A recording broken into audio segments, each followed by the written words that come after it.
주님 앞에서 걷는 삶. 오직 여호와를 앙망하는 자는 새 힘을 얻으리니 독수리가 날개치며 올라감 같을 것이요 다른 박질하여도 곤비하지 아니하겠고 걸어가도 피곤하지 아니하리로다. 이사야 40장 31절. 걷는 데에는 스릴이 없습니다. 걷는다는 것은 우리가 얼마나 건강하고 안정한지를 증거하는 것입니다. 걸어가도 피곤하지 아니하리로다는 가장 높은 차원에서 힘을 소유한 것입니다. 걷는다는 단어는 성경에서 인격을 나타낼 때 사용됩니다. 예수님께서 거니심을 보고 말하되 보라 하나님의 어린 양이로다. 요한복음 1장 36절. 성경에는 추상적인 것이 절대로 없습니다. 언제나 선명한 실제입니다. 하나님께서는 영적으로 되라고 하지 않고 내 앞에서 걸으라고 말씀하십니다. 우리는 언제나 육체적, 정신적으로 건강하지 않을 때 스릴을 원하게 됩니다. 이러한 스릴을 향한 소원은 육체적으로 성령을 흉내내려 할 것입니다.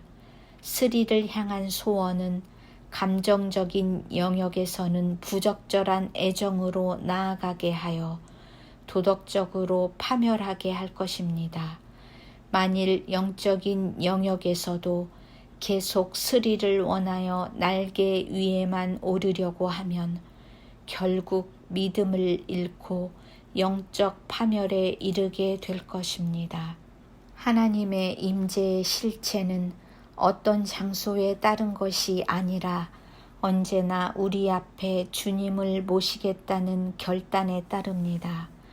문제는 우리가 주의 임재의 실체 위에 우리의 삶을 세우기를 거절한다는 점입니다. 시편 기자의 그러므로 땅이 변하든지 산이 흔들려 바다 가운데 빠지든지 바닷물이 솟아나고 뛰놀든지 그것이 넘침으로 산이 흔들릴지라도 우리는 두려워하지 아니하리로다. 시편 46편 2절에서 3절. 라는 체험 고백은 우리가 주님의 실체에 서 있을 때 가능합니다.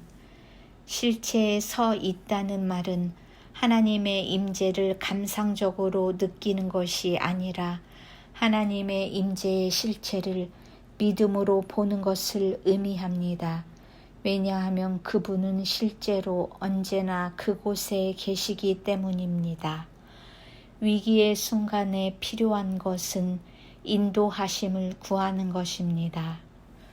그러나 항상 오 주님 저를 이렇게 저렇게 인도하소서라고 말할 필요는 없습니다. 물론 주님은 인도하실 것입니다. 만일 우리의 상식적인 결정이 주님의 뜻에 어긋난다면 주님은 가책하시고 막으실 것입니다. 그러한 때 우리는 잠잠히 주님의 임재를 바라는 가운데 그분의 인도하심을 기다려야 합니다.